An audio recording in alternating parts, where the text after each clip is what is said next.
ብዙ ሰዎች ጸሎት እግዚአብሔርን ማውራት ብቻ ቢመስላቸውም ነገር ግን እውነታው ከዚህ የዘለለ መሆኑን መረዳት መቻል አለብን። ምክንያቱም ጸሎት ጥልቅ የሆነ ሐሳብ ስለሆነ።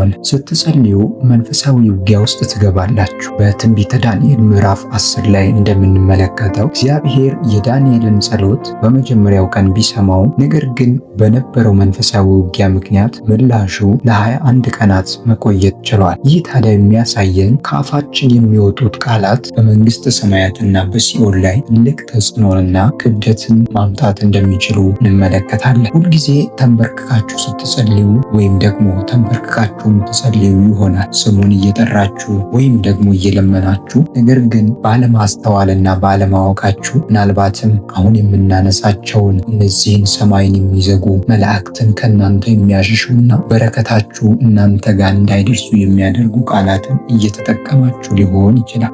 ታዲያ እነዚህ ቃላቶች መንፈሳዊ ሊመስሉ ቢችሉም ነገር ግን በውስጣቸው ያለው መርዝ ቀላል የሚባል አይደለም። ከሁሉ በባሰ ግን መንፈሳዊ ጉዟችሁን እንደሚያበላሽ ስለሚያውቅ እነዚህን ቃላቶች ከአፋችሁ ሲወጡ ሰይጣን ደስ ይለዋል። ታዲያ ወዳጆች ሆይ በዛሬ ቪዲዮ እነዚህን መጠቀም የሌለባችሁን 3 ቃላቶች በተለይ ደግሞ በጸሎታችሁ መሃል ለምንና መቼ መጠቀም እንደሌለባችሁ እንመለከታለን።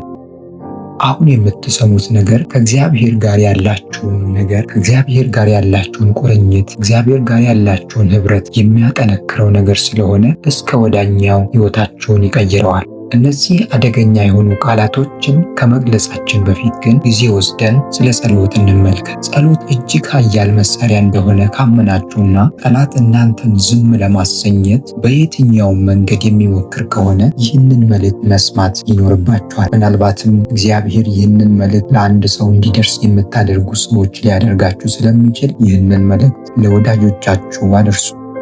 ወዳጆቼ ብዙ ጊዜ የዋህ የሚመስሉ ቃላትን ብንጠቀም በእምነታችን ላይ የሚያደርሱት ጉዳት ቀላል የሚባል ነገር አይደለም። አሁን የምናነሳቸውን እነዚህን ቃላት በጸሎታችን ውስጥ ሲገቡ እግዚአብሔር አምላክ የሰጠንን ስልጣን በቀናችን ላይ እንዳንጠቀም ሊያደርጉን ይችላሉ።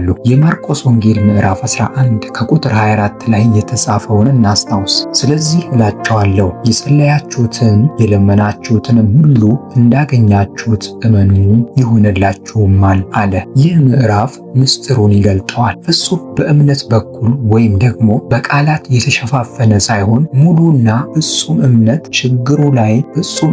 ችግሩ ግን ሰይጣን መቼም ቢሆን እንደማይደክመው ይነግረናል። እርሱ እንዳትጸልዩ ሳይሆን የሚያደርጋችሁ በትክክል እንዳትጸልዩ ሊያደርጋችሁ ይችላል። እናንተ ለጸሎት ተንበርክካችሁ እናንተ በጸሎታችሁ አቅም እንደምታጡ ይመለከታል ወይም ይገባዋል። ታዲያ ሰይጣን እነዚህን 3 ቃላቶች እጅግ በጣም ይወዳቸዋል። ስለዚህ መቼም ቢሆን በጸሎታችን መሃል መጠቀም የሌሉብን ቃላቶች ምንድናቸው የሚሉትን እናያለን። የመጀመሪያው በጸሎታችሁ ላይ መቼም ማለት የሌለባችሁ ቃል ቢሆን የሚለው ነው። ቢሆን የሚለው ጉዳት የሌለው ሊመስል ይችላል። እንደው መጽሐፍ ቅዱሳዊ ሁሉ ሊመስላችሁ ይችላል። ምክንያቱም ጌታ ኢየሱስ እንኳን አባቴ ቢቻልስ ይህች ጽዋ ከኔ ትለፍ ብሎ ጸልየዋል። ነገር ግን ትኩረትን ማድረግ እጅግ በጣም አስፈላጊ ነው። ጌታ ኢየሱስ ይህንን ጸሎት የጸለየው ከእምነት ማጣት ሳይሆን ከፍጹም መታዘዝና የአባቱን ፍቃድ ከማክበር አንጻር የተነሳ ነው። ነገር ግን ብዙ ሰዎች ቢሆን የሚለውን ቃል የሚጠቀሙት ከመታዘዝ አንጻር ሳይሆን ከጥርጣሬ አንጻር የተነሳ ነው። እስኪ ወዳጆች ስንት ጊዜ እንደዚህ ብላችሁ ጸልያችኋል? ጌታ ሆይ ልታድነኝ ከፈለክ፣ ጌታ ሆይ ፍቃድህ ከሆነ እርዳኝ፣ የምትሰማኝ ከሆነ ሕይወቴን ቀይረው ብለን ጸልየን የምናውቅ ስንቶቻችን ነን? ሳታውቁት ጸሎትን ልክ እንደ ሙከራ እየተጠቀማችሁበት ነው። አንድ ነገር አስተውሉ። እየጠየቃችሁ ነው፣ ነገር ግን በእግዚአብሔር አታምኑ። እግዚአብሔር እያናገራችሁ ነው፣ ነገር ግን ማድረግ የሚችለውን ነገር እየተጠራጠራችሁ ነው። ታዲያ በዚህ ጉዳይ ላይ የያዕቆብ መልእክት ምዕራፍ 1 ከቁጥር 6 እስከ 7 ግልጽ መልእክት አለው። በምንም ሳይጠራጠር በእምነት ማንም በምንም ሳይጠራጠር በእምነት ይለምን። የሚጠራጠር ሰው በንፋስ የተገፋና የተነቃነቀ የባህር ማዕበል ይመስላል። ሁለት ሐሳብ ላለው ለዚያ ሰው ከጌታ ዘንድ አንዳች እንዲያገኝ አይምሰለውም ይላል። ቢሆን የሚለው ቃል ጥርጣሬ ያዘለ ክፍተትን የሚፈጥር ቃል መሆኑን መገንዘብ መቻል አለባችሁ። በዚህ ክፍተት መሃል ጠላት ይገባበታል። አሁን እስኪ ይህን አስብ። በአንድ ጦርነት ውስጥ ወታደር ናችሁ እንበል። በእጃችሁም ላይ ጦር አለ፣ ማለትም ጸሎታችሁ ማለት ነው። ነገር ግን በጥቃት ሰዓት ታመነታላችሁ። ጦራችሁን ዝቅ አድርጋችሁም ወይ ማሸነፍ ከሆነ መዋጋት፣ ከዚህም ደግሞ ገና ጦርነቱ ሳይጀምር እጃችሁን የምትሰጡ ከሆነ ሰይጣን የግሉ ሊያደርጋችሁ ይችላል። በዚህም ታዲያ ጦርነቱ ሳይጀመር ትሸነፋላችሁ። ስለዚህ ወዳጆች ቢሆን የሚለውን ቃል በጸሎታችሁ መሃል አትጠቀሙ። ስለዚህ ወዳጆች ሆይ ከዛሬ ጀምሮ ለቃላቶቻችሁ ጥንቃቄ ማድረግ አስፈላጊ ነው። ከጸሎታችሁ ውስጥ ቢሆን የሚለውን ቃል ማስወገድ እንጀምሩ። ጌታ ሆይ ፍቃድህ ከሆነ ፈውሰኝ ብላችሁ ከመጸለይ ይልቅ ጌታ ሆይ በመስቀል ላይ በደም የሰጠኸኝን ፈውስ በጌታ በኢየሱስ ስም ተቀብያለሁ ብላችሁ መጸለይን ልማዳችሁ አድርጉ። ምክንያቱም ጌታችን ኢየሱስ ክርስቶስ በስልጣን እንድንጸልይ ስላስተማረ የምንጸልየው እንደ መንፈሳዊ ለማኞች ሳይሆን እንደ እግዚአብሔር ልጆች እንደሆነ አስበን መሆን አለበት። ሰማይን የሚያንቀሳቅስ ጸሎት የሚመጣው ከጥርጣሬ ሳይሆን ከእምነት ነው። አሁን የመጀመሪያውን ቃላት ካየን ብዙ ክርስቲያኖች ባለማወቃቸው ምክንያት ዕለት ተዕለት ይጠቀሟቸዋልና እነዚህን ቃላቶች ላለማለት በራሳችሁ ላይ ውሳኔን አድርጉ። መንፈሳዊነታችሁን ስለሚያቀጭጭ፣ ይሄ ደግሞ ለመንፈሳዊ እድገታችሁ፣ ለመንፈሳዊ ኑሯችሁ ተግዳሮትን ሊያስቀምጥባችሁ ስለሚችል። ሁለተኛው በጸሎታችሁ መሃል መቼም ማለት የሌለባችሁ ቃል ምናልባት የሚለው ነው። ይህ ቃል ቢሆን ከሚለው ቃል የበለጠ እጅግ አታላይ የሆነ ቃል ነው። ራስን እንደ ትሑትና አክባሪ በማስመሰል በጥልቀት የሚነቃነቅ ስር የሌለውና ራሱን ከእግዚአብሔር ቃል ወይም ደግሞ ራሱን ከእግዚአብሔር ቃል ኪዳን ጋር ያላሰረ እምነትን የሚያሳይ ነው። በጥንቃቄ ልናስብ ይገባናል። ውድ ወዳጆቼ፣ አንድ ሰው ምናልባት እግዚአብሔር ያደርገዋል፣ ምናልባት ይሰማኛል፣ ምናልባት ይቅር ይለኛል በማለት ሲጸልይ የሚያገለግለውን አምላክ የሚያመልከውን አምላክ ባህሪውን እንደማያውቅ ያመለክታል። ምክንያቱም እግዚአብሔር ተለዋዋጭ የሆነ አምላክ አይደለም፣ እርሱ አይለወጥም። ይህን ደግሞ ማረጋገጫው በዕብራውያን መልእክት ምዕራፍ 13 እንደዚህ ይለናል፣ ኢየሱስ ክርስቶስ ትናንትና ዛሬም እስከ ዘላለም ያው ነው ይላል። ምናልባት እግዚአብሔር መልካም መሆኑን የሚመስል አይነት ንግግር ሊሆን ይችላል የምትናገሩት። ስለዚህ ምናልባት እግዚአብሔር ይሰማኛል፣ ምናልባት እግዚአብሔር ይቅር ይለኛል የሚለውን ንግግራችሁን ወይም ደግሞ እነዚህን ቃላቶች ከዛሬ ጀምሮ ማቆም መቻል አለባችሁ። ምክንያቱም እግዚአብሔር የሚሰማ ነው። እግዚአብሔር ሰምቶ የሚመልስ አምላክ ስለሆነ፣ ስለዚህ የጥርጣሬን ቃላት በእግዚአብሔር ላይ ልንናገር አይገባል። በእርሱ ሙሉ እምነት ሊኖረን ይገባል። ሰማይና ምድርን የፈጠረው እርሱ ነው። እርሱ ሁሉን የሚችል አምላክ ነው። ስለዚህ ምናልባት እንደ እግዚአብሔር እንዲህ ያደርጋል የሚለውን ነገር ባንጠቀም ለመንፈሳዊ እድገታችን ጠንቅ ስለሚሆንብን መጠንቀቅ አስፈላጊ ነው። ስለዚህ በእግዚአብሔር ላይ ያላችሁ እምነት የጸና መሆን አለበት። ምናልባት የሚለው ቃል በጸሎታችሁ መሃል ስትጠቀሙ ወደ እግዚአብሔር ዙፋን የምትጸልዩት ጸሎት እንደማይደርስ ጥርጣሬን በውስጣችሁ ያድራል። ጸሎት ስትጸልዩ እንደዚህ አይነት ጸሎትን መጸለይን አቁሙ። ምናልባት ብላችሁ በምትጸልዩበት ጊዜ ጠላታችሁ ዲያብሎስ እጅጉን ይደሰታል። ይህ ጸሎት ልክ እንደ ነፋስ ነው። ስለዚህ ወዳጆቼ ሰይጣን ደግሞ በጥርጣሬ ከጸለያችሁ የእምነታችሁን ኃይል እንደምታጠፉ ስለሚያውቅ ደስ ይለዋል። ስለዚህ ዓላማውን ለማሳካት አንድ መንገድ አገኘ ማለት። ስለዚህ ጠላታችሁ ዲያብሎስ ወደ እናንተ እንዳይጠጋ፣ የእርሱን ዓላማ እናንተ ላይ እንዳይፈጽም ማድረግ የምትፈልጉ ከሆነ በእግዚአብሔር ላይ ሙሉ እምነት ይኖራችሁ። ስለዚህ በእምነት በእግዚአብሔር ፊት ጸልዩ። ስትጸልዩ ደግሞ እግዚአብሔር እንደሚሰማችሁ፣ እግዚአብሔር እንደሚመልስላችሁ ያለ ጥርጣሬ በእግዚአብሔር ላይ እምነት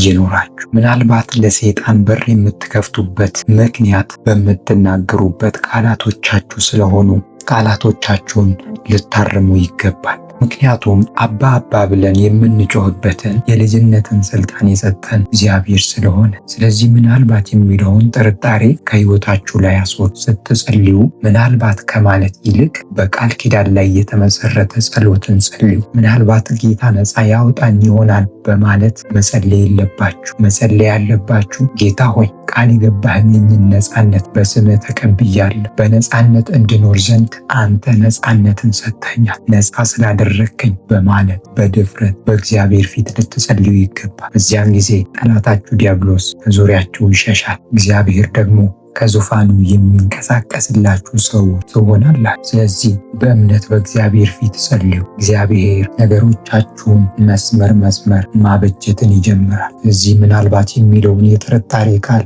ከጸሎታችሁ መካከል ማስወገድ ይኖርባችኋል። ሶስተኛው በጸሎት ሰዓት መቼ ማለት የሌለብን ቃል ቢኖር አይገባኝም የሚለው ቃል። ይህ ቃል የቅድስና ምልክት ቢመስልም ነገር ግን ደግሞ በውስጡ መንፈሳዊ ወጥመድን ይዟል። ይህ ቃል ውብና ትሁት እግዚአብሔርን አክባሪ ቢመስልም ነገር ግን ደግሞ እምነታችንን አንቆ የሚገድል ቃል ነው። ብዙ ክርስቲያኖች በጸሎታቸው ሰዓት ጌታ ሆይ እኔ የማይገባኝ ነኝ፣ ፍቅር አይገባኝም፣ አባቱ ያንተ መገኘት ለእኔ አይገባኝም በማለት ሲናገሩ ወይም ደግሞ ሲጸልዩ ይሰማል። ነገር ግን ይህንን መረዳት መቻል አለብን። እህት ወንድሞቼ፣ ልወቅሳችሁ አይደለም። እግዚአብሔር ሳይሆን ሰይጣን መንገድን ሊከፍትና በሕይወታችሁ ላይ ደግሞ ሕይወታችሁንም ሊያመሰቃክለው ስለሚችል ነው። ራእይ መጽሐፍ ምዕራፍ 12 ከቁጥር 10 ላይ ሰይጣን ቀንና ሌሊት በእግዚአብሔር ፊት እንደሚከሰን ያስጠነቅቀናል። ራሳችሁን እኔ አይገባኝም በማለት በእግዚአብሔር ፊት አትቅረቡ። በኢየሱስ ደም የታጠባችሁ የተዋጃችሁ ልጆቹ ናችሁ። ስለዚህ አባ አባ ብላችሁ በፊቱ መቅረብ ነው እንጂ ያለባችሁ ይሄ አይገባኝም፣ ይሄ ለእኔ አይገባኝም ስትሉ ኢየሱስ በመስቀል ላይ የከፈለላችሁን ውድ የሆነው ዋጋን እየቀዳችሁ እንደሆነ እንዲሰማችሁ እፈልጋለሁ። እያላችሁት ያላችሁት መስቀል ላይ የተከፈለ ዋጋ እኔን እንዲገባኝ ለማድረግ ብቁ አይደለም ለማለት ያስደፍራችሁ። ይሄ ደግሞ ፍጹም ወደ ስህተት ይመራችኋል። ስህተትን ሰርተናል፣ ተሰብረናል። ነገር ግን ደግሞ በክርስቶስ ከዚህ በኋላ የማይገባችሁ ሰዎች አይደላችሁ። እናንተ ይቅር ተብላችኋል። ጌታ ኢየሱስ ክርስቶስ በመስቀል ላይ ሞቶላችኋል። ስለዚህ በዚያ መዳን ውስጥ መመላለስ ነው እንጂ የሚኖርባችሁ አባ አባ ብላችሁ የምትጠሩበትን ስልጣን በሕይወታችሁ ላይ መጠቀም ነው እንጂ ያለባችሁ ይሄ ጉዳይ አይገባኝም፣ ይሄ ክብር አይገባኝም ብላችሁ ራሳችሁን ልትኮንኑ አይገባም።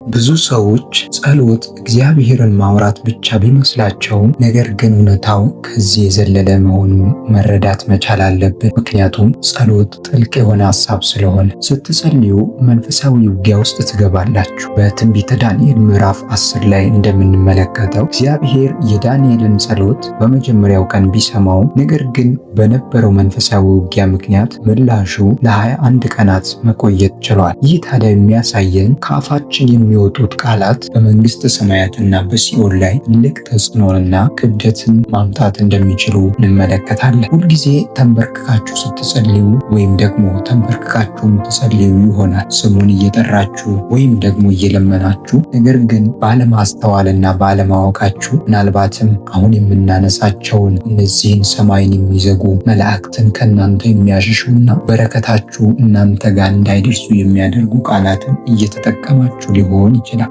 ታዲያ እነዚህ ቃላቶች መንፈሳዊ ሊመስሉ ቢችሉም ነገር ግን በውስጣቸው ያለው መርዝ ቀላል የሚባል አይደለም። ከሁሉ በባሰ ግን መንፈሳዊ ጉዟችሁን እንደሚያበላሽ ስለሚያውቅ እነዚህን ቃላቶች ከአፋችሁ ሲወጡ ሰይጣን ደስ ይለዋል። ታዲያ ወዳጆች ሆይ በዛሬ ቪዲዮ እነዚህን መጠቀም የሌለባችሁን 3 ቃላቶች በተለይ ደግሞ በጸሎታችሁ መሃል ለምንና መቼ መጠቀም እንደሌለባችሁ እንመለከታለን።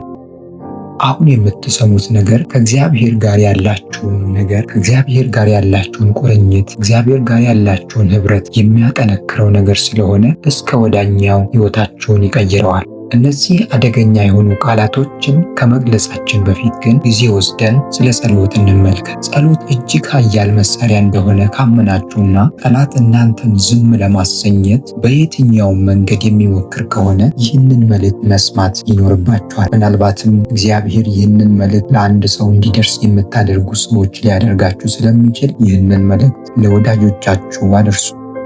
ወዳጆቼ ብዙ ጊዜ የዋህ የሚመስሉ ቃላትን ብንጠቀም በእምነታችን ላይ የሚያደርሱት ጉዳት ቀላል የሚባል ነገር አይደለም። አሁን የምናነሳቸውን እነዚህን ቃላት በጸሎታችን ውስጥ ሲገቡ እግዚአብሔር አምላክ የሰጠንን ስልጣን በቀናችን ላይ እንዳንጠቀም ሊያደርጉን ይችላሉ። የማርቆስ ወንጌል ምዕራፍ 11 ከቁጥር 24 ላይ የተጻፈውን እናስታውስ። ስለዚህ እላችኋለሁ የጸለያችሁትን የለመናችሁትንም ሁሉ እንዳገኛችሁት እመኑ ይሆንላችሁማል አለ። ይህ ምዕራፍ ምስጢሩን ይገልጠዋል። ፍጹም በእምነት በኩል ወይም ደግሞ በቃላት የተሸፋፈነ ሳይሆን ሙሉና ፍጹም እምነት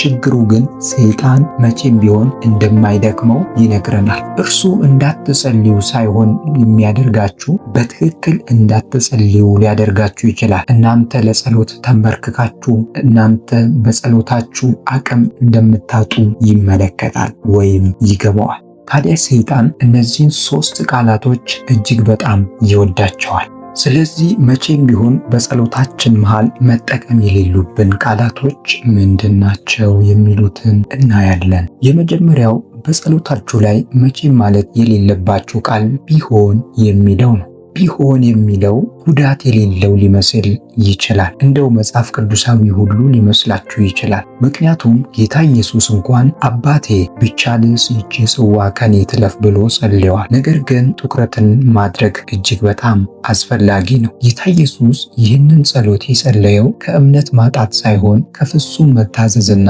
የአባቱን ፍቃድ ከማክበር አንጻር የተነሳ ነው። ነገር ግን ብዙ ሰዎች ቢሆን የሚለውን ቃል የሚጠቀሙት ከመታዘዝ አንጻር ሳይሆን ከጥርጣሬ አንጻር የተነሳ ነው። እስኪ ወዳጆች ስንት ጊዜ እንደዚህ ብላችሁ ጸልያችኋል? ጌታ ሆይ ልታድነኝ ከፈለክ፣ ጌታ ሆይ ፍቃድህ ከሆነ እርዳኝ፣ የምትሰማኝ ከሆነ ሕይወቴን ቀይረው ብለን ጸልየን የምናውቅ ስንቶቻችን? ሳታውቁት ጸሎትን ልክ እንደ ሙከራ እየተጠቀማችሁበት ነው። አንድ ነገር አስተውሉ። እየጠየቃችሁ ነው፣ ነገር ግን በእግዚአብሔር አታምኑ። እግዚአብሔር እያናገራችሁ ነው፣ ነገር ግን ማድረግ የሚችለውን ነገር እየተጠራጠራችሁ ነው። ታዲያ በዚህ ጉዳይ ላይ የያዕቆብ መልእክት ምዕራፍ 1 ከቁጥር 6 እስከ 7 ግልጽ መልእክት አለው። በምንም ሳይጠራጠር በእምነት ማንም በምንም ሳይጠራጠር በእምነት ይለምን። የሚጠራጠር ሰው በንፋስ የተገፋና የተነቃነቀ የባህር ማዕበል ይመስላል። 2 ሐሳብ ላለው ለዚያ ሰው ከጌታ ዘንድ አንዳች እንዲያገኝ አይምሰለውም ይላል። ቢሆን የሚለው ቃል ጥርጣሬ ያዘለ ክፍተትን የሚፈጥር ቃል መሆኑን መገንዘብ መቻል አለባችሁ። በዚህ ክፍተት መሃል ጠላት ይገባበታል። አሁን እስኪ ይህን አስብ። በአንድ ጦርነት ውስጥ ወታደር ናችሁ እንበል። በእጃችሁም ላይ ጦር አለ፣ ማለትም ጸሎታችሁ ማለት ነው። ነገር ግን በጥቃት ሰዓት ታመነታላችሁ። ጦራችሁን ዝቅ አድርጋችሁም ወይ ማሸነፍ ከሆነ መዋጋት፣ ከዚህም ደግሞ ገና ጦርነቱ ሳይጀምር እጃችሁን የምትሰጡ ከሆነ ሰይጣን የግሉ ሊያደርጋችሁ ይችላል። በዚህም ታዲያ ጦርነቱ ሳይጀመር ትሸነፋላችሁ። ስለዚህ ወዳጆች ቢሆን የሚለውን ቃል በጸሎታችሁ መሃል አትጠቀሙ። ስለዚህ ወዳጆች ሆይ ከዛሬ ጀምሮ ለቃላቶቻችሁ ጥንቃቄ ማድረግ አስፈላጊ ነው። ከጸሎታችሁ ውስጥ ቢሆን የሚለውን ቃል ማስወገድ እንጀምሩ። ጌታ ሆይ ፍቃድህ ከሆነ ፈውሰኝ ብላችሁ ከመጸለይ ይልቅ ጌታ ሆይ በመስቀል ላይ በደም የሰጠኸኝን ፈውስ በጌታ በኢየሱስ ስም ተቀብያለሁ ብላችሁ መጸለይን ልማዳችሁ አድርጉ። ምክንያቱም ጌታችን ኢየሱስ ክርስቶስ በስልጣን እንድንጸልይ ስላስተማረ የምንጸልየው እንደ መንፈሳዊ ለማኞች ሳይሆን እንደ እግዚአብሔር ልጆች እንደሆነ አስበን መሆን አለበት። ሰማይን የሚያንቀሳቅስ ጸሎት የሚመጣው ከጥርጣሬ ሳይሆን ከእምነት ነው። አሁን የመጀመሪያውን ቃላት ካየን ብዙ ክርስቲያኖች ባለማወቃቸው ምክንያት ዕለት ተዕለት ይጠቀሟቸዋልና እነዚህን ቃላቶች ላለማለት በራሳችሁ ላይ ውሳኔን አድርጉ።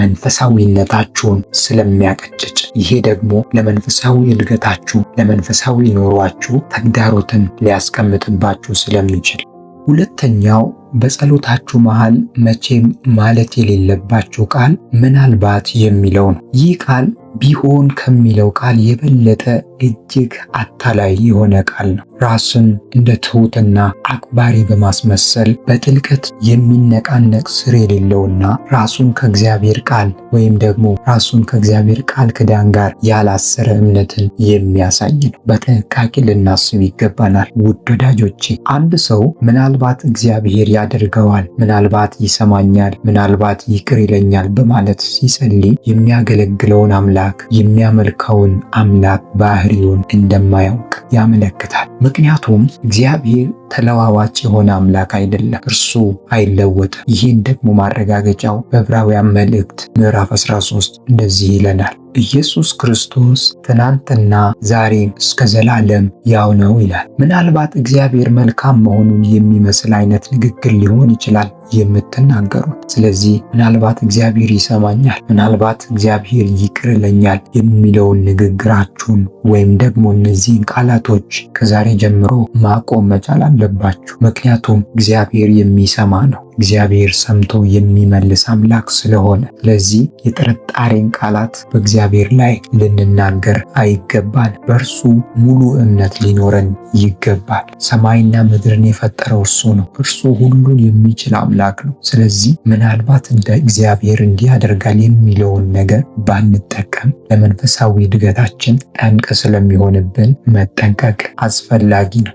ስለዚህ በእግዚአብሔር ላይ ያላችሁ እምነት የጸና መሆን አለበት። ምናልባት የሚለው ቃል በጸሎታችሁ መሃል ስትጠቀሙ ወደ እግዚአብሔር ዙፋን የምትጸልዩት ጸሎት እንደማይደርስ ጥርጣሬን በውስጣችሁ ያድራል። ጸሎት ስትጸልዩ እንደዚህ አይነት ጸሎትን መጸለይን አቁሙ። ምናልባት ብላችሁ በምትጸልዩበት ጊዜ ጠላታችሁ ዲያብሎስ እጅጉን ይደሰታል። ይህ ጸሎት ልክ እንደ ነፋስ ነው። ስለዚህ ወዳጆቼ፣ ሰይጣን ደግሞ በጥርጣሬ ከጸለያችሁ የእምነታችሁን ኃይል እንደምታጠፉ ስለሚያውቅ ደስ ይለዋል። ስለዚህ ዓላማውን ለማሳካት አንድ መንገድ አገኘ ማለት። ስለዚህ ጠላታችሁ ዲያብሎስ ወደ እናንተ እንዳይጠጋ፣ የእርሱን ዓላማ እናንተ ላይ እንዳይፈጽም ማድረግ የምትፈልጉ ከሆነ በእግዚአብሔር ላይ ሙሉ እምነት ይኖራችሁ። ስለዚህ በእምነት በእግዚአብሔር ፊት ጸልዩ። ስትጸልዩ ደግሞ እግዚአብሔር እንደሚሰማችሁ፣ እግዚአብሔር እንደሚመልስላችሁ ያለ ጥርጣሬ በእግዚአብሔር ላይ እምነት